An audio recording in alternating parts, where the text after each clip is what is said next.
நிறைய நடிகர்கள் வந்து கட்சி ஆரம்பிச்சாங்க. அவங்க சினிமால எந்த நிலையில இருந்து அரசியலுக்கு வந்தாங்க? அவங்க எல்லாம் வந்து சினிமால வந்து முதல் இடத்துல இருந்தாங்களா, இல்ல 2வது இடத்துல இருந்தாங்களா? டாப் 10ல கூட இருக்க மாட்டாங்க அவங்க. விஜய் வேணாம் அப்படின்ற அழுத்தமா யாருமே அந்த வார்த்தையை சொல்லியே. சொல்லி பார்க்க சொல்லுங்களேன், வெளிப்படையா சொல்ல சொல்லுங்க. நீட் பிரச்சனையில கூட ஒன்னும் பெருசா குரல் எழுப்பல. அதை வெளிப்படையா சொல்றேன். நீட் நுழைவுத் தேர்வை அவர் வன்மையா எதிர்க்கிறார். மக்களுக்காக ரோட்ல நின்று போராடுறது ஒரு நடிகரா அவருக்கு இது சாத்தியமா? அப்படி பண்ணவும் முடியுமா அவ்வளவு கூட்டத்துல? அதாவது வந்து ஒரு மாற்றத்தை நிகழ்த்தணும்னு நாங்க வந்திருக்கிறோம். பெரும் மதிப்பிற்குரிய அண்ணன் சீமான் அவர்கள் தனித்து தான் போட்டிடுறாங்க.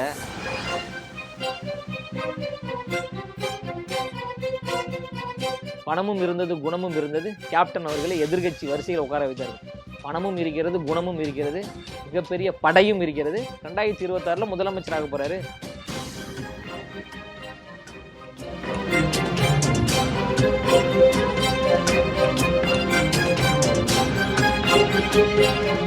இன்றைய தேர்தல் களம் நிகழ்ச்சியில் நாம் சந்திக்க இருக்கும் சிறப்பு விருந்தினர் தமிழக வெற்றி கழக கட்சியின் செய்தி தொடர்பு ஆதரவாளர் லயோலா மணி அவர்கள். சார் வணக்கம்.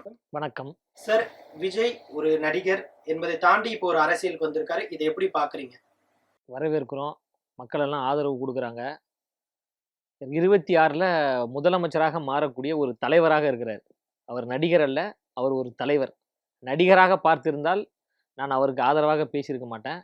மக்களுக்கு பல உதவிகளை செய்து என்னையும் ஈர்த்ததால் அவர் நடிகர் அல்ல, தலைவராக மாறிவிட்டார். நீங்க விஜய் அவர்களுக்கு ரசிகரா? முதலில் ரசிகர் என்று சொல்வதை விட அவர் மீது அன்பு கொண்டவர். அவருடைய மக்களுக்காக அவர் செய்யக்கூடிய அந்த தியாக உணர்வு மிகப்பெரிய ஒரு உச்சத்தில் இருந்தாலும் கூட அந்த உச்சநிலை என்கின்ற அந்த ஒரு சிந்தனை இல்லாத எல்லோரிடமும் பழகக்கூடிய ஒரு எளிமையான ஒரு மனிதர். அந்த குணங்களை பல இடங்களில் பார்த்ததால் அவரை மிகவும் நேசித்து என்னுடைய அன்பிற்கு சொந்தமாக அவர் மாறிவிட்டார். விஜய் அவர்கள் வந்து கட்சி ஆரம்பிச்சிருக்காரு. கட்சியில வந்து இவ்வளவு பேர் இருக்கும் பொழுதும் அந்த நடிகர் ரசிகர் மன்றத்தில் இருக்கிற மாவட்ட செயலாளர் தலைவர்கள் பல பொறுப்புகள் இருக்கும்போது குறிப்பிட்டு ஒரு 4 பேர் உங்களோட சேர்த்து ஒரு 4 பேருக்கு மட்டும் பத்திரிகையில பேசலாம், இந்த மாதிரி உரிமைகள் எப்படி கொடுக்கலாம்? ஏன்னா நீங்க இதுக்கு முன்னாடி கட்சி ரசிகராகவும் இல்லைன்னு சொல்லியிருக்கீங்க. உங்களுக்கு அந்த மாதிரி பொறுப்பு கொடுக்கறதுக்கு என்ன காரணம்? அதாவது வந்து பொறுப்பு கிடையாது இது. அதாவது செய்தி தொடர்பாளர் அப்படின்னு பொறுப்பு கொடுத்தாதான் நீங்க கேள்வி கேட்பது நியாயமா இருக்கும். இது செய்தி தொடர்பு ஆதரவாளர்கள். ஏன்னா நான் கடந்த ஒரு 3 ஆண்டுகளா வந்து தளபதி அவர்கள் அரசியலுக்கு வரணும், ஒரு மாற்றத்தை உருவாக்கணும், ஒரு மாற்று சக்தியா வரணும் அப்படின்ற அடிப்படையில நான் ஊடகங்கள்லையும் பல மேடைகள்லையும் நான் அவர் தொடர்ந்து பேசிட்டு வரேன், ஆதரவா பேசிட்டு வரேன். அதனால தளபதி அவர்கள் குறித்து ஊடகங்களுக்கு ஆதரவாக பேசக்கூடியவர்கள் என்ற ஒரு பட்டியல்ல என்னுடைய பெயரை வந்து பதிவு பண்ணியிருக்கிறாங்களே தவிர இது வந்து பொறுப்பு கிடையாது. ஆதரவா பேசுவதற்கு ஒரு அனுமதி கொடுத்துருக்காங்க. அனுமதி அப்படின்றத பாருங்க. நீங்க வந்து ரசிகர்களுக்கும் எங்களுக்குமே ஒரு சண்டையை உருவாக்கி விட்டுருவீங்க போலயே. மிக முக்கியமா ஒரு கேள்வி உங்ககிட்ட கேட்கணும். ஒரு ரசிகரா இருக்கும்போது ரசிகர் மன்றத்துல சேர்த்துக்கு ஒரு 1000 பேர் லட்சக்கணக்கில் இருப்பாங்க. விஜய்க்கு கட்சி தொடங்கினதுக்கு அப்புறம் எவ்வளவு பேர் இணைஞ்சிருக்காங்க? உங்களுக்கு கிடைத்த தகவல்கள் எப்படி இது? இல்ல, இது வந்து இன்னும் அதற்கான வேலைகள் நடந்துகிட்டு இருக்கு. ஆன்லைன்ல வந்து உறுப்பினர் சேர்க்கை நடப்பதற்கு உண்டான அந்த ஆப் தயார் செஞ்சுட்டு இருக்காங்க. உறுப்பினர் படிவங்கள் உருவாக்குற வேலைகள் போயிட்டு இருக்கு. இப்போ முதற்கட்ட வேலைகள் ரொம்ப தீவிரமா போறது என்னன்னு பார்த்தீங்கன்னா, கட்சி பதிவு பண்றது. இப்போ பதிவு பண்ற வேலைகள் போயிட்டு இருக்கு. அந்த பதிவு எண் வாங்கணும். அதுவே வந்து மிகப்பெரிய ஒரு நெருக்கடி. டெல்லியில வந்து மிகப்பெரிய ஒரு நெருக்கடி இருக்கு. மாநிலத்திலேருந்து சில பேர் தூண்டி விடுறாங்க, மிகப்பெரிய ஒரு அழுத்தம் கொடுக்குறாங்க. அதெல்லாம் கடந்து கட்சி பதிவாகி வந்த பிறகு உறுப்பினர் சேர்க்கை என்பது மிக பிரம்மாண்டமாக நடக்கும். நாங்கள் சொல்லியிருக்கலாம், ஒரே நாளில் 1 கோடி உறுப்பினர்களை இணைக்கக்கூடியது தான் எங்களுடைய திட்டம். அந்த அடிப்படையில் பல்லாயிரக்கணக்கான மக்கள் வந்து இந்த கட்சியில் இணைய வேண்டும் என்று எனக்கே நிறைய பேர் ஃபோன் பண்ணுறாங்க. ஆளுங்கட்சியை சார்ந்தவங்க ஃபோன் பண்ணுறாங்க. ஆளுங்கட்சியில் கவுன்சிலராக இருக்கக்கூடிய சிலர் எனக்கு ஃபோன் பண்ணி பேசுகிறாங்க. அவங்க வந்து ஒரு மாற்றத்தை விரும்புகிறாங்க. தளபதி போன்ற ஒரு நபர் வந்து, தளபதினா அந்த தளபதினு நினச்சிடாதீங்க, எங்களுடைய மக்கள் தளபதி அவர் வரணும், அவர் மூலமாக ஒரு ஆட்சி மாற்றம் ஏற்படணும், மக்களுக்கு பல உதவிகள் அவர் செய்வார், ஏன்னா தொடர்ந்து அவர் 25 ஆண்டுகள் செஞ்சுட்டு வந்துட்டு இருக்காரு. அந்த அடிப்படையில் வந்து ஒரு மாற்றம் வேண்டும் அப்படின்ற அடிப்படையில் மாற்று கட்சியை சார்ந்த பல்லாயிரம் கணக்கான பேர் என்னிடமே பேசுகிறாங்கன்னா, அப்போ தலைமையில் மிக உயர்ந்த பொறுப்பில் இருக்கக்கூடியவர்கள்ட்டலாம் எத்தனை பேர் பேசியிருப்பாங்கன்னு பாருங்க. கட்சிக்கு ஒரு பதிவு எண் வாங்குவதே இனிமேல் தான். ஆனால் கட்சியை தொடங்கியிருக்கோம். இது எந்த வகையில 2026 கட்சியை ஏன் தொடங்கணும் அப்படின்னா, சமூக ஊடகத்துல வந்து ஒரு வைரலா பரவியது பொய்யா. அதாவது தளபதி அவர்கள் ஆரம்பிக்கக்கூடிய கட்சியினுடைய பேர் வந்து தமிழக முன்னேற்ற கழகம், தமிழக முன்னேற்ற மக்கள் ஜனநாயக கழகம், தமிழக முன்னேற்ற ஜனநாயக கழகம்னு ஒரு 5-6 பேரெல்லாம் போட்டு ரூமராக எல்லாம் பரப்பி விட்டாங்க. அப்போ வந்து இந்த மக்களை ஆளக்கூடிய இவ்வளவு பெரிய படைகளை தலைமையேற்று நடத்தக்கூடியவருக்கு வந்து ஒரு பொறுப்புணர்வு இருக்கு. அப்போ வந்து அதை உணர்ந்து என்ன பண்றாருன்னா, இது வந்து பொய்யாக பரப்பப்படுகின்ற பேரு. நம்ம வந்து பதிவு செய்ய போகிற நம்ம ஆரம்பிக்கின்ற கட்சியினுடைய பேர் என்பது தமிழக வெற்றி கழகம் என்கின்ற இந்த பேர் தான் அப்படின்றத குழம்பி இருக்கிறாங்களா, மக்கள் குழப்ப நிலையில இருக்கிறாங்க, தொண்டர்கள் குழப்ப நிலையில இருக்காங்களா, அந்த குழப்பத்தை சரி செய்வதற்காக அறிமுகப்படுத்தப்பட்ட பேர் தான் அந்த பேர். இதுதான் ஒரு தலைமை பண்பு. யாரும் குழம்பிடக்கூடாது அப்படின்ற வெளிப்படுத்தக்கூடிய ஒரு சிந்தனையாகத்தான் இந்த பேரை வந்து அவர் அறிவிச்சாரு. மிக எளிமையா அறிவிச்சாரு. பெரிய கூட்டங்கள் கூட்டல, மாநாடுகள் நடத்தல, எந்த இடையூறையும் ஏற்படுத்தல, எந்த சட்ட ஒழுங்கு பிரச்சனையும் ஏற்படுத்தல. ஆனா மூலை முடுக்கெல்லாம் சந்து பொந்தெல்லாம் மின்சாரங்கள் இல்லாத கிராமங்கள் வரை, பேருந்துகள் செல்ல முடியாத கிராமங்கள் வரை தளபதி அவர்கள் உருவாக்கிய கட்சியினுடைய பேர் போய் சேர்ந்துருச்சு. வரவேற்போம். நீங்க சொன்னதுல ஒரு விஷயத்தை நான் எடுத்துக்கிறேன், முக்கியமா பார்க்க வேண்டியது என்னன்னா, ஒரு கட்சி பதிவு செய்யறதுக்கு மாநிலத்திலேயே உங்களுக்கு இடையூறு கொடுக்குறாங்கன்னு சொல்றீங்க. எந்த கட்சி அப்படி உங்களுக்கு ரொம்ப ப்ரெஷர் கொடுக்குறாங்க? இப்போ நிறைய கட்சி இருக்கு தமிழகத்துல. இப்ப யாரு வந்து எங்களுக்கு அவதூறா பேசிட்டு இருக்கா, எங்களுக்கு எதிராக அவதூறுகள் பேசிட்டு இருப்பது, யாரு வந்து எங்களை எதிர்த்து பேசுவது, நாங்கள் அரசியலுக்கு வரக்கூடாதுன்னு யாரு நினைக்கிறா?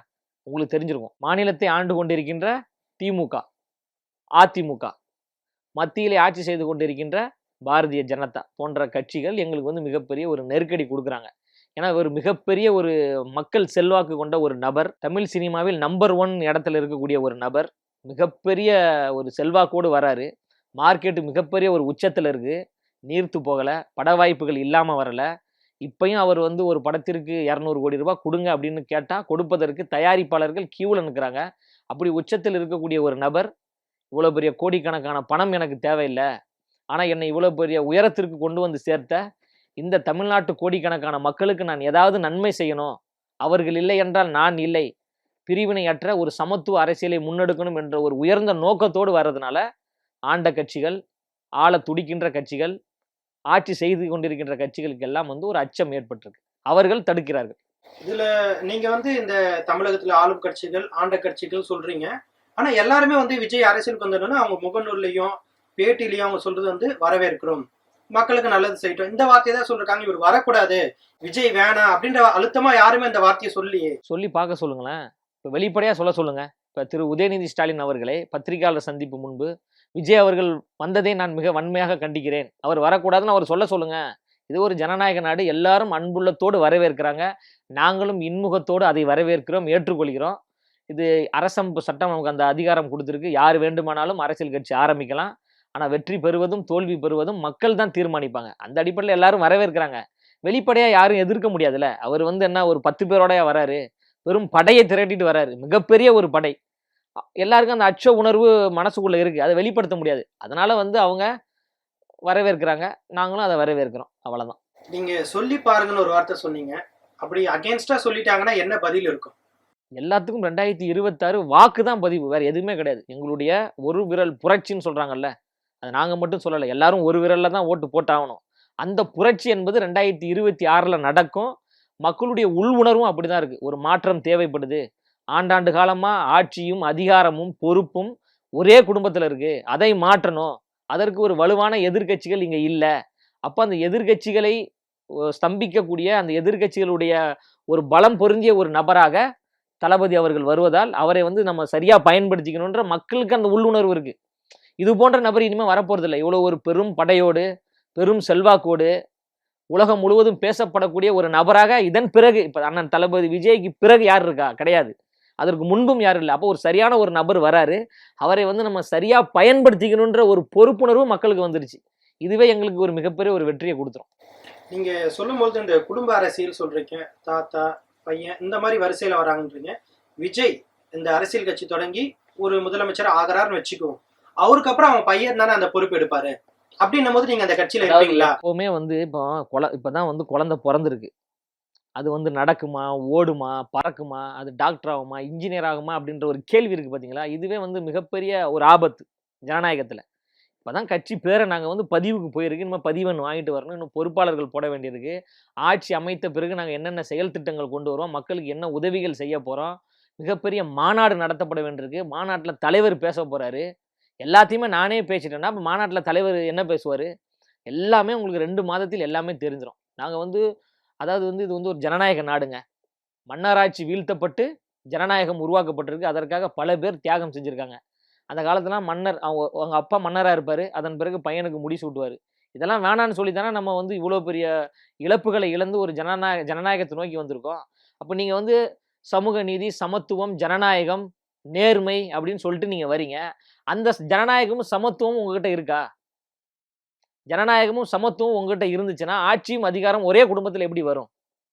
முதலமைச்சரும் ஒரே குடும்பம், அமைச்சரும் ஒரே குடும்பம், மகளிர் அணியும் ஒரே குடும்பம். ஸ்டாலின் வரும்பொழுதும் கலைஞர், மறைந்த கலைஞர், முன்னாள் முதல்வர் அவர்கள் வரும்பொழுதும் சொன்னது வந்து எங்க குடும்ப அரசியல் வராதுன்னு சொன்னாங்க. அதுக்கப்புறம் ஸ்டாலின் வந்தாரு. அவர் பல போராட்டங்களை சந்திச்சாரு.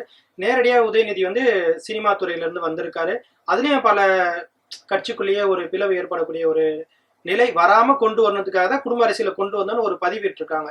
அதே மாதிரி வந்து இப்போ நம்ம விஜய் அவர்கள் கட்சி தொடங்கினா வருங்காலத்துல அவர் பையன் அரசியலுக்கு வரமாட்டாரு, அவர் சினிமா துறையோ வேற ஏதோ துறையில தான் இருப்பாருன்னு நீங்க அந்த கட்சியில இருக்கக்கூடிய ஒரு செய்தி தொடர்பு ஆதரவாளரா உறுதியா சொல்ல முடியுமா? அதாவது வந்து மாண்புமிகு தமிழ்நாடு முதலமைச்சர் திரு ஸ்டாலின் அவர்கள் ஒரு தனியார் தொலைக்காட்சி விவாதத்துல அவர் சொல்றாரு, எனக்கு பிறகு என் மகன் வரமாட்டான் அப்படின்னு முதலமைச்சர் சொன்னாரு.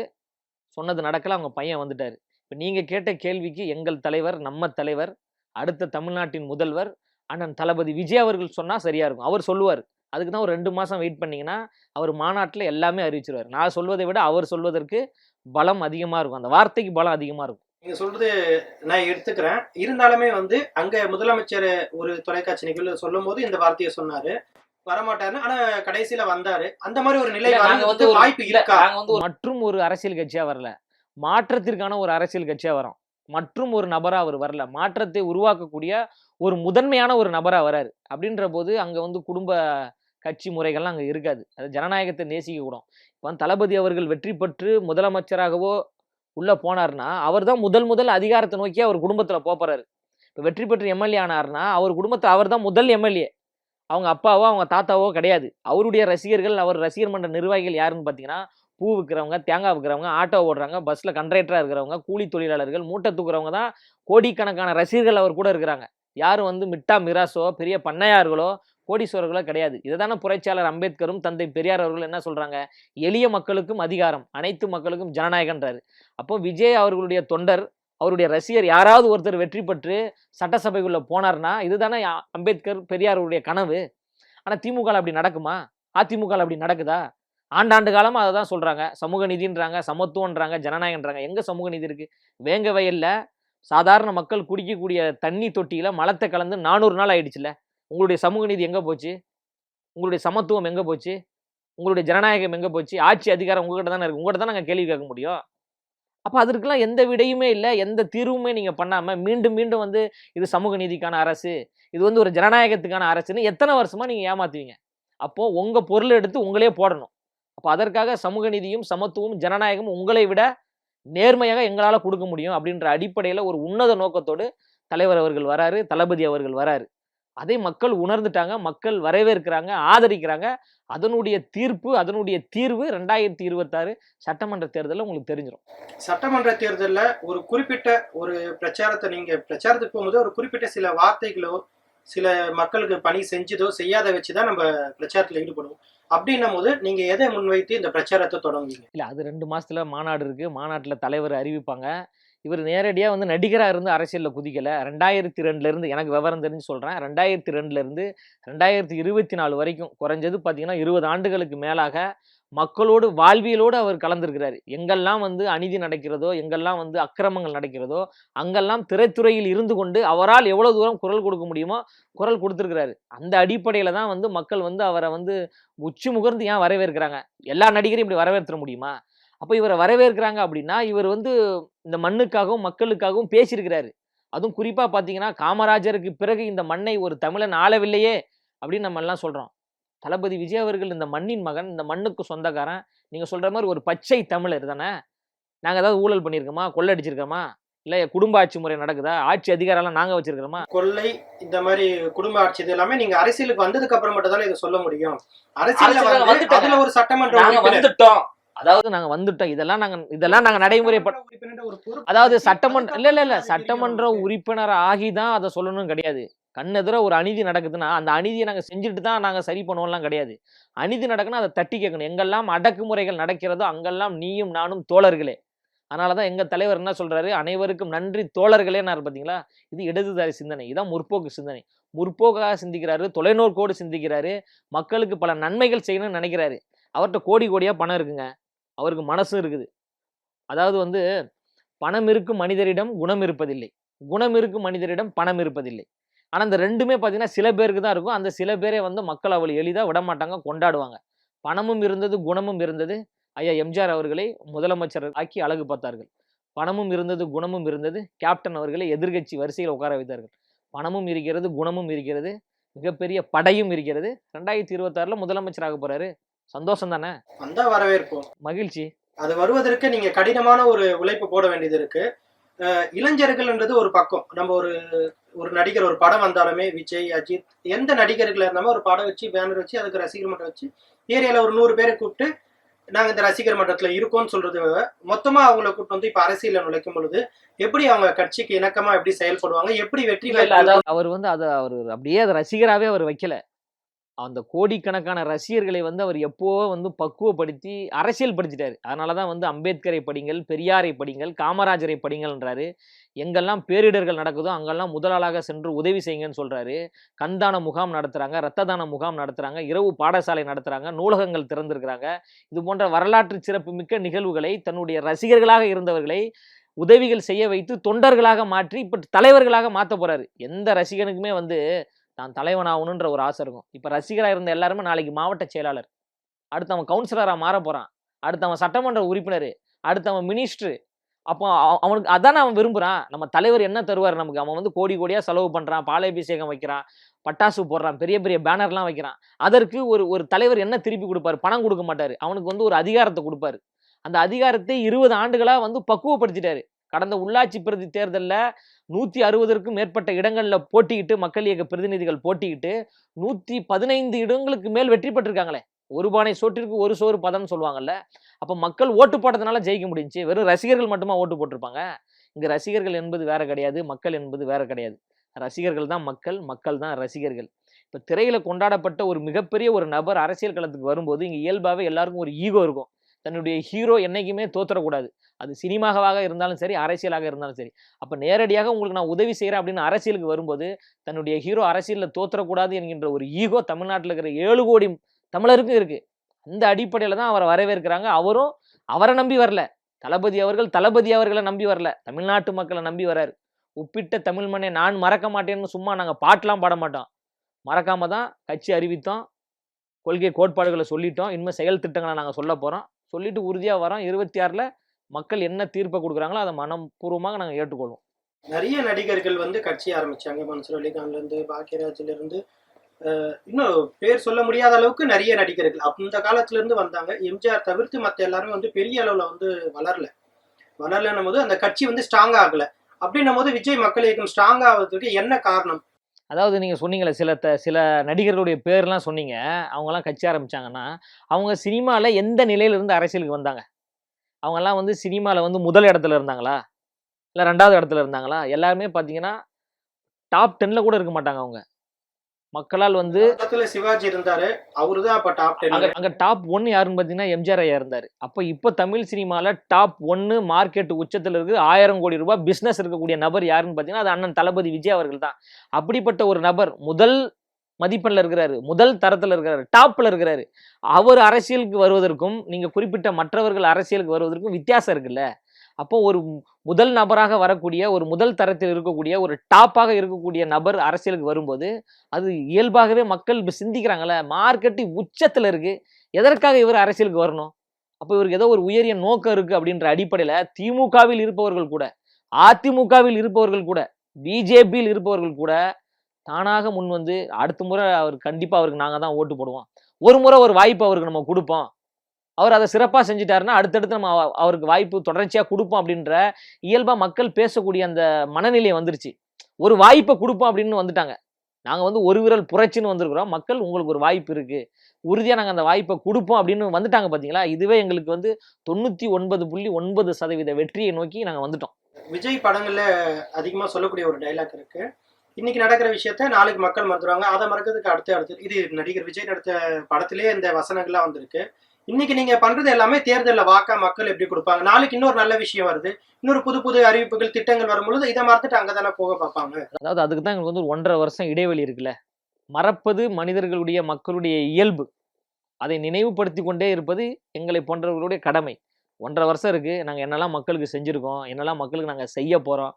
இந்த அதிமுக, திமுக என்னெல்லாம் சொல்லி மக்களை ஏமாற்றியது, இந்த 2 மாநில கட்சிகளால் மக்கள் எவ்வளோ பாதிப்புக்கு உள்ளானாங்க, அது எல்லாத்தையும் நாங்கள் மக்கள்கிட்ட எடுத்து சொல்லும்போது, அதை உணர்ந்து மக்கள் எங்களுக்கு ஓட்டு செலுத்துவாங்க. அதுக்கு தான் நமக்கு 1.5 வருஷம் இருக்குல்ல, அதனால ஒன்றும் பிரச்சனை இல்லை. 1.5 வருஷத்துல ஒரு கட்சி ஆரம்பிச்சு முதல்வர் ஆக முடியும் நீங்க சொல்றீங்க, பதிவு செய்த பிறகு சாத்தியப்படுத்த முடியும். அதாவது நடக்கையில அது சாத்தியம். அதை நாங்கள் நடத்தி காட்டுறோம்.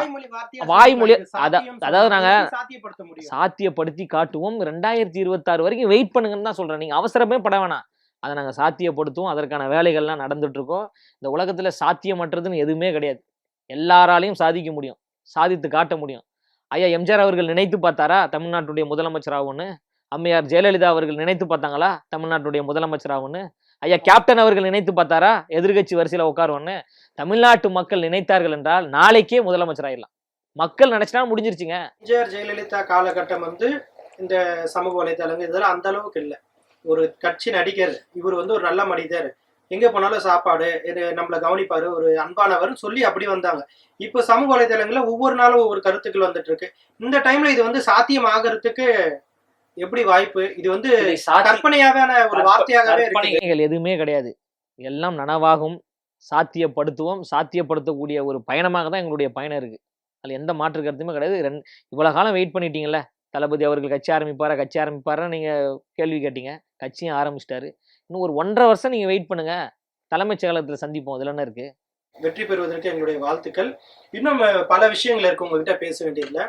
ஒரு கட்சி ஆரம்பிக்கிறது, சட்டமன்ற தேர்தலில் போட்டியிடுதுனாவே ஒரு கஷ்டமான ஒரு சூழல் தான். அது மிகப்பெரிய ஒரு டீம் ஃபார்ம் பண்ணணும்.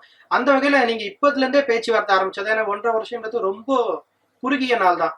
மற்ற கட்சிகளிடம் பேச்சுவார்த்தை நடத்திருக்கீங்களா? இல்ல, அதெல்லாம் தலைமையும் தலைவரும் முடிவு செய்யக்கூடியது. அது அவங்க முறையா சொல்லுவாங்க. அதுதான் ஒரு 2 மாசம் நீங்க வெயிட் பண்ணவே மாட்டேன்றீங்க. மாநாட்டில் அவர் சொல்லுவாரு, இன்னொரு 1.5 வருஷம் வெயிட் பண்ணீங்கன்னா சட்டமன்றத்தில் அவர் பேசுவார். கொஞ்சம் காத்திருங்க. காத்திருப்பது தாங்க வெற்றியினுடைய முதல் தொடக்கமே. நீங்கள் இவ்வளோ தூரம் அவசரப்பட்டால் நாங்கள் என்ன பண்ணுறது? வேலைகள் நடந்துக்கிட்டே இருக்கு. நீங்கள் சொல்லக்கூடிய வார்த்தையில் அதிமுக, திமுக, பாஜக இவங்களை எதிர்த்து தான் ஒரு புதிய அரசியலை கொண்டு வரும்ன்றீங்க. சட்டமன்ற தேர்தல் நின்னாவே ஒரு போட்டியிட்டாலே கூட்டணி கண்டிப்பாக ஒரு ஆதரவு கட்சி இருக்கணும். இருந்தால்தான் ஒரு வெற்றி பெறுவதற்கு ஒரு சாத்தியம் தமிழகத்தை பொறுத்தவரையும். அப்படின்னும் போது நீங்கள் சொன்ன கட்சிகள் எல்லாத்தையும் ஓரம் தள்ளிட்டு தனியா நின்று ஜெயிக்க முடியுமா? அப்படி இல்லைன்னா திரும்பி இந்த கட்சிகிட்ட தான் போய் நீங்க ஆதரவு கேட்பீங்களா? அதாவது ஒரு மாற்றத்தை நிகழ்த்தணும்னு நாங்க வந்திருக்கிறோம். பெருமதிப்பிற்குரிய அண்ணன் சீமான் அவர்கள் தனித்து தான் போட்டிடுறாங்க. அவர் ஒரு கொள்கை, சித்தாந்தம், கோட்பாடுகளை முன்வைக்கிறாங்க. 33 லட்சம் பேர் ஓட்டு போட்டிருக்காங்கல்ல. எல்லாமே சாத்தியம்தான். இப்ப நாங்க ஒரு கொள்கை, கோட்பாடுகள், எங்களுடைய செயல் திட்டங்கள், நாங்க ஆட்சி அமைத்தா என்னெல்லாம் பண்ண போறோன்றதை நாங்க அறிவிக்க போறோம். அதை பார்த்து இங்க எத்தனை கோடி மக்கள் இருக்காங்க? 7 கோடி மக்கள் இருக்காங்க. நீங்க 1 கோடி மட்டும் பேசுறீங்க. திமுக 1 கோடி, அதிமுக அவ்வளவுதான் பேசுறீங்க. 7 கோடி மக்கள் இருக்காங்க. 70% வாக்குப்பதிவுக்கு மேல பதிவு ஆக மாட்டேங்குது. இந்த 70% என்பது 90% மாறிச்சுன்னா என்ன பண்ணுவீங்க? அதானே புரட்சி. இந்த 70%ஐ 90% மாற்றக்கூடிய வேலைகள்ல நாங்க ஈடுபட்டிருக்கோம். இப்போ முதல் தலைமுறை வாக்காளர்கள் தயாராயிட்டாங்க. திமுக, அதிமுக போன்ற அதிருப்தியான வாக்காளர்களும் தயாராயிட்டாங்க. மாற்றத்தை விரும்பக்கூடிய வாக்காளர்களும் தயாராயிட்டாங்க.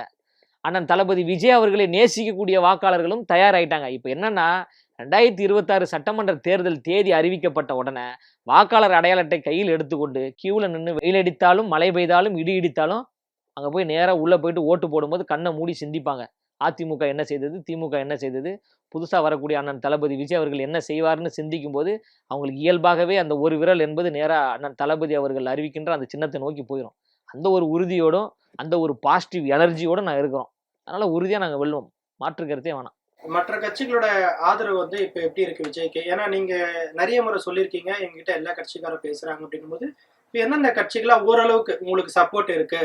ஒரு சிலர் கட்சியில இருந்து முக்கிய புள்ளிகளா சப்போர்ட்ல இருக்குன்றீங்களா? இது எந்த வகையில? நிறைய கட்சிகள் இருந்து கட்சியில இணையணும் அப்படின்ற பேச்சுவார்த்தைகள்லாம் நடந்துகிட்டு இருக்கு. அதெல்லாம் இப்போ தலைமையில அதற்கென்று ஒரு குழு போட்டு ஆலோசனைகள் பண்ணிக்கிட்டு இருக்காங்க. இப்போ முதல்ல உடனடியாக இப்போ கட்சி பதிவுக்கு பிறகு ஆன்லைனில் உறுப்பினர் சேர்க்கை, இது போன்ற வேலைகள் நடந்துட்டு இருக்கு. ஆனால் எல்லா கட்சிகளும், தமிழ்நாட்டில் இருக்கிற எல்லா கட்சிகளிலும் இருந்தும் பேசிக்கிட்டு தான் இருக்காங்க. கட்சியில் இணையணும், பொறுப்பு வேணும் அப்படின்றத பேசிட்டு இருக்காங்க. தலைமையும் பொதுச் செயலாளர் அவர்களும் தான் இப்போ மற்ற வேலைகள், அந்த கட்சி பதிவுக்கான வேலைகளில் வந்து இப்போ மும்முரம் காட்டிட்டு இருக்காங்க. அடுத்தடுத்து உங்களுக்கு ஒரே பிரேக்கிங் நியூஸ் வரும், கவலைப்படாதீங்க. ஒரு கட்சி பதிவு இன்னும் செய்யல. ஒரு ஆன்லைன்ல வந்து உறுப்பினர் சேர்க்கைக்கும் இன்னும் முழுமையா முடிக்கல. அதுக்கு முன்னாடி கட்சி தொடங்குறதுக்கு என்ன அவசரம்? அதாவது வந்து இது வந்து அரசியல் காலகட்டம். ஏற்கனவே சொன்னேன், ஒரு தவறுதலாக ஒரு 3 பேரை சொல்லி இதை தான் வந்து பதிவு பண்ண போகிறாங்க அப்படின்ற ஒரு ரூமர் ஒன்று சமூக வலைதளத்தில் பரவிச்சு. இப்போ ஐபிஎல் மேட்ச் அப்படி நடந்துச்சுன்னு வச்சுக்கலாம், அது ஒரு கிரிக்கெட் காலகட்டமாக இருக்கும். கிரிக்கெட்டை பற்றி தெரிஞ்சாலும் தெரியாமல் இருந்தாலும் கிரிக்கெட்டை பற்றியே பேசிகிட்டு இருப்பாங்க. ஒரு ஓவருக்கு எத்தனை பால்னு தெரியாதவங்க கூட கிரிக்கெட் பேசுவாங்க. இப்போ உலகக்கோப்பை ஃபுட்பால் மேட்ச் நடந்துச்சுன்னா ஃபுட்பாலை பேசுவாங்க. ஒரு பெரிய திரைப்பிரபலம் படம் ரிலீஸ் ஆச்சுன்னா அந்த படத்தை பற்றி பேசுவாங்க. அப்போ இந்த 2 மாதம் என்பது அரசியல் தொடர்பான காலகட்டம். அரசியலை பற்றி தெரியுமோ தெரியாது, ஆனால் அரசியல் பேசுவாங்க. மீண்டும் மோடி அவர்கள் வருவாங்களா? ராகுல் காந்தி ஜெயிப்பாரா? தமிழ்நாட்டில் 40க்கு 40 திமுக ஆட்சி அமைக்குமா? 40 எம்பியை பிடிச்சிருவாங்களா? இந்த கூட்டணிக்கு எத்தனை சீட்டு கொடுப்பாங்கன்றதை இயல்பாக பேசுவாங்க. கிராமங்களில் பேசுவாங்க, பேருந்துகளில் போகும்போது பேசுவாங்க, பஸ்ஸில் போயிட்டு இருக்கும்போது பேசுவாங்க, ட்ரெயினில் பேசுவாங்க, மக்கள் கூடுற எல்லா இடங்களையும் டீ கடை வரைக்கும் பேசிகிட்டு இருப்பாங்கன்னு வச்சுக்கோங்களேன். அப்போ இந்த காலகட்டத்தில் இதை பயன்படுத்தி கொண்டு இப்போ கட்சியினுடைய பேரை நாங்கள் அறிவித்த உடனே கன்னியாகுமரி வரைக்கும் கட்சி பேர் போயிருச்சு, கிராமங்கள் வரைக்கும் போய் சேர்ந்துருச்சு. இது ஒரு ஸ்ட்ராட்டஜி. நீங்கள் பெரிய மாநாடு நடத்த வேண்டியதில்லை, இதற்காக பெரிய கோடிக்கணக்காக செலவு பண்ண வேண்டியதில்லை. எளிமையான முறையில் அப்படியே வாட்ஸ்அப்லேயே அனுப்புனாங்க. அது பார்த்தீங்கன்னா மூளை முடுக்கெல்லாம் தமிழக வெற்றி கழகம்னு செவர் விளம்பரம் எழுதக்கூடிய அளவுக்கு கட்சி பரவிடுச்சுல. அதை பயன்படுத்துவதற்காக தான் இந்த அரசியல் காலகட்டத்தில் நம்ம பேரை வெளியில் அறிவித்தோம். தமிழக வெற்றி கழகமும் தமிழக வாழ்வுரிமை கட்சிக்கும் இடையில ஒரு வார்த்தை போர் மாதிரி இருக்குது. இதை எப்படி பாக்குறீங்களா? டிவிக்கு அது வார்த்தை போர் அப்படின்றத விட அது அண்ணன் வேல்முருகன் அவர்களே வந்து தளபதி அவர்களுடைய கட்சி அறிவித்ததை வரவேற்கிறோம், வாழ்த்துறோம் அப்படின்னு சொல்லியிருக்கிறாரு. ஆங்கிலத்தில் வந்து 2 பேருக்குமே டிவிகே அப்படின்ற வரதுனால குழப்பம் ஏற்படும், அதனால இது வந்து ஒரு பரிசீலனை பண்ணுங்க அப்படின்ற அடிப்படையில் ரெக்வஸ்ட் பண்ணிடுறாங்க. நம்மளுடைய சட்ட நிபுணர்கள், வழக்கறிஞர் அணி வந்து அது தொடர்பாக பேசிட்டு இருக்காங்க. ஆரம்ப கட்டத்திலேயே வந்து ஒரு கட்சி தொடங்குறதுக்கு முன்னாடி இந்த மாதிரி ஒரு பேர் ஆல்ரெடி இவங்களுக்கு வர பேர் நமக்கு வரும், ஆங்கிலத்தில் இருக்கக்கூடிய பேர் தமிழ்ல மாற்றம் வரும், இந்த மாதிரி பிரச்சனைகள்லாம் வரும் தெரியும். அந்த அளவுக்கு நம்ம கட்சியில இன்னும் ஸ்ட்ராங்கான ஆள் இல்லையா? இந்த பேர்லயே இவ்வளவு பிரச்சனைகள் இருக்கு, இன்னும் பல பிரச்சனைகள் இருக்கு. குறிப்பிட்டு சொல்லணும்னா இது வந்து பெரிய பிரச்சனை அப்படின்னு நீங்க நினைக்க வேண்டியதில்லை. இது இயல்பான பிரச்சனை தான். அது வந்து யார் முன்னெடுக்கிறா அப்படின்னு ஒன்று இருக்குல்ல. இப்போ தளபதி அவர்கள் அப்படின்ற போது அவர் 25 ஆண்டுகளாக அவர் சந்திக்காத அவமானங்கள் இல்லை, அவர் சந்திக்காத நெருக்கடிகள் இல்லை, அவர் சந்திக்காத ஏற்றத்தாழ்வுகள் இல்லை. முதல்ல அவர் சினிமாவில் ஃபஸ்ட்டு படம் நடிக்கும்போது இவரெல்லாம் ஒரு மூஞ்சா, இதெல்லாம் யார் கொண்டாட போறா, இதுக்கப்புறம் இவர் படம்லாம் ஓடுமா அப்படின்லாம் விமர்சித்து பத்திரிகையெல்லாம் எழுதினாங்க. அதன் பிறகு 25 ஆண்டுகளுக்கு பிறகு எந்த பத்திரிகையை விமர்சித்ததோ அந்த பத்திரிகையே வந்து தமிழ்நாட்டினுடைய சூப்பர் ஸ்டார் என்கின்ற ஒரு நிலைக்கு தளபதி விஜய் அவர்கள் வந்துட்டாங்க அப்படின்ற அளவுக்கான பத்திரிகையெல்லாம் எழுதினாங்க. அதனால் அவர் ஆரம்ப காலகட்டத்திலே இருந்து விமர்சனங்களையும் அவமானங்களையும் அவதூறுகளையும் ஏற்றத்தாழ்வுகளையும் நெருக்கடிகளையும் சந்தித்து வந்த நபர் என்பதால் எல்லா நெருக்கடியும் அவர் சந்திப்பார். ஆரம்ப காலத்துல இருந்து நடிகரா வந்து நிறைய அவமானங்கள் பட்டிருக்காரு. ரொம்ப கடினமா தான் இந்த திரைத்துறையில வந்து உள்ள வந்திருக்காரு. அதுக்கும் அரசியலுக்கு என்ன சம்பந்தம் இருக்கு? ஏன்னா அவரோட தொழில போட்டி, பொறாமைகள், எதிர்ப்புகள் வரதான் செய்யும். அதுக்கும் நீங்க அந்த இதுக்கும் முடிச்சு போடுற மாதிரி முடிச்சு போடணும் இல்ல. எல்லா பிரச்சனையும் அவர் எதிர்கொள்வார். அதுல நல்லது இருந்தாலும் அவர் ஏற்றுக்கொள்வார், தவறு இருந்தால் திருத்திக் கொள்வார். எல்லா பக்குவம் கொண்ட ஒரு நபர். அதாவது எவ்வளவு விமர்சனங்கள் வந்தாலும் இன்முகத்தோடு வரவேற்போம் அப்படின்னு சொல்லியிருக்கிறாரு. அதான் நீங்க சொல்ற மாதிரி எந்த பிரச்சனைகள் வந்தாலும் அதை எதிர்கொள்ளக்கூடிய பக்குவமும் முதிர்ச்சியும் அனுபவமும் அவர்கிட்ட இருக்கு அப்படின்றத நான் சொல்றேன். அதனால எல்லாத்தையும் எல்லாமே இருக்கு அவர்கிட்ட, எல்லாமே இருக்கு. அரசியல், சினிமா, வாழ்க்கை, ரசிகர்களை சந்திப்பது, அந்த ரசிகர்கள் தொண்டர்களாக மாறிட்டாங்க, அவர்களை சந்திப்பது, அதன் மூலம் வரக்கூடிய ஏற்றத்தாழ்வுகள், இனிமேல் காவல்துறை நெருக்கடி, இனிமேல் ஆளுங்கட்சியினுடைய நெருக்கடிலாம் இருக்கும். அது எல்லாத்தையும் சந்திக்கக்கூடிய ஒரு முதிர்ச்சி பெற்ற ஒரு முதன்மை நபராக அண்ணன் தளபதி அவர்கள் இருக்கிறார். இது நல்ல விஷயம் தான். இருந்தாலும் ஒரு கட்சி மீட்டிங் நீங்க வந்து மாநாடு வச்சிருந்தாங்க, நாங்க பொதுமக்களுக்கு இடையூறு பண்ணல, போக்குவரத்து நெரிசலை கொண்டு வரலன்றீங்க. இன்னும் 2 மாதங்கள்ல வந்து ஒரு மாநாடு நடத்த போறோம்னு சொல்றீங்க. அப்போ அந்த கூட்டம் வராதா? பொதுமக்களுக்கு இடையூறு ஏற்படுத்தாதா? நீங்க எங்க வச்சாலுமே தமிழகத்துல மக்களுக்கும் போக்குவரத்துக்கும் பாதிப்பு ஏற்படத்தானே செய்யும். அப்ப நீங்க அதை எப்படி சரி பண்ணுவீங்க? அதாவது எங்களுடைய நடவடிக்கை, நாங்கள் எப்படியான ஒரு ஆட்சியை கொடுக்க போகிறோம் என்கின்ற ஒரு பொறுப்புணர்வோடு இருக்கும். நாங்கள் வந்து ஒரு மாற்றத்தை நோக்கி வர்றதுனால எல்லாத்தையுமே கவனமாகவும் ரொம்ப பொறுப்பாகவும் பொறுப்புடனும் செய்ய வேண்டிய காலகட்டத்தில் நாங்கள் இருக்கிறோம். அப்படின்ற போது அந்த மாநாட்டெல்லாம் மிக எளிமையான முறையில் கையாளக்கூடியது தான். அதெல்லாம் ஒன்றும் பிரச்சனை இல்லை. சின்ன கட்சிகள், அதாவது வந்து எல்லா கட்சியோட ஒரு கூட்டணியில் இருக்கக்கூடிய மற்ற கட்சிகள்லாம் வந்து நேரடியாக விஜய் அவர்களை பார்த்துருக்காங்களா, ஆதரவு தெரிவிச்சிருக்காங்களா இது வரைக்கும்? இல்ல இன்னும் தலைவர்களை சந்திக்கக்கூடிய நிகழ்வுகள் எதுவும் நடக்கல. இப்ப அவரு படப்பிடிப்புல இருக்கிறாரு. இன்னும் 2 படம் தான். இந்த படம் ஒரு படப்பிடிப்பு போது, அடுத்து ஒரு படம். அது முடிஞ்சிச்சுன்னா முழு நேரமா அவரு தீவிர அரசியல் களத்துல இறங்க போறாரு. அதனால அந்த படப்பிடிப்பு வேலைகள் தீவிரமா போயிட்டு இருக்கிறதுனால, மற்ற தலைவர்கள் வந்து தொலைபேசி மூலமாகவும், அறிக்கை மூலமாகவும் வாழ்த்துக்கள் தெரிவிச்சிருக்காங்க. அதற்கு தளபதி அவர்கள் மீண்டும் நன்றி தெரிவிச்சு ஃபோன்ல பேசுறாரு. வாழ்த்து கடிதங்கள்லாம் அனுப்புறாரு. அந்த நிகழ்வுகள் தான் நடந்துகிட்டு இருக்கு. இன்னும் யாரும் நேரடியாக இன்னும் சந்திக்கவில்லை. நீங்க சொல்றது வந்து நேரடியா சந்திக்கலன்றீங்க. இந்த இருக்கிற 2 படங்கள் முடிச்சோனே முழுமையா அரசியலுக்கு வந்துட்டா அதுக்கு அடுத்த கட்டமா விஜய் எந்த படங்களையும் நடிக்க மாட்டாரா? இல்ல வாய்ப்பு ரொம்ப குறைவு. அவரு சொல்றது தான் இதுவரைக்கும் செஞ்சுக்கிட்டு வராரு. அந்த அடிப்படையில இதையும் அப்படிதான் செய்வார். இல்ல அது வந்து நம்ம உறுதியா வந்து அவர் இதுவரையும் சொல்லல. ஒரு நடிகர் ஒரு அரசியலுக்கு வராங்க, அவங்க முழு நேரம் அரசியல் ஈடுபடுறாங்கன்னா கண்டிப்பா அந்த படத்தை நிப்பாட்டி தான் வரணும். இல்ல அவரு அந்த 3 பக்க அறிக்கையில சொல்லியிருக்காரு. எனக்கு இன்னும் 2 பட வேலைகள் இருக்கு. அந்த படம் முடிந்த பிறகு நான் இத பிறகு சினிமால நடிக்க மாட்டேன். முழு நேரமா அரசியல் பணிக்கு நான் வரப்போறேன் அப்படின்னு அவரு சொல்லிட்டாரு. இதற்கு மாநாட்டுல அவரு சொல்லுவாருங்க. எல்லாம் முறையா ஒரு பத்திரிக்கையாளர சந்திக்க போறாரு. எப்படியும் பல்லாயிரக்கணக்கான பத்திரிக்கையாளர் வந்து நிக்க போறீங்க. பல கேள்விகள நீங்க கண்டிப்பா அவர்ட்ட கேட்பீங்க. அது எல்லாற்றிற்கும் தலைவர் அவர்கள் பதில் சொன்னா தான் சரியா இருக்கும். நம்ம வந்து அவருக்கு கீழ வேலை செய்யக்கூடிய சமூக செயல்பாட்டாளர்களா இருக்கிறோம். அவருக்கு பணி செய்யக்கூடிய ஒரு மக்கள் தொண்டனா இருக்கிறோம். ஒரு தலைவர் அவர்கள் பதில் சொல்லும்போது தான், அந்த பதிலுக்கான ஒரு முழுமையான ஒரு திருப்தி உங்களுக்கு இருக்கும். இப்ப நான் சொல்றத விட தலைவர் சொன்னா நல்லா இருக்கும். அவர் சொல்லுவாரு. லயோலா அவர்கள் ஏதாவது ஒரு போராட்டம், ஆர்ப்பாட்டம், மக்களுக்கு ஏதாவது பிரச்சனைனா அவரை பார்க்கலாம். அது மாதிரி விஜய் வந்து நடிகர் விஜய் அவர்கள் வந்து கட்சி ஆரம்பிச்சிருக்காரு.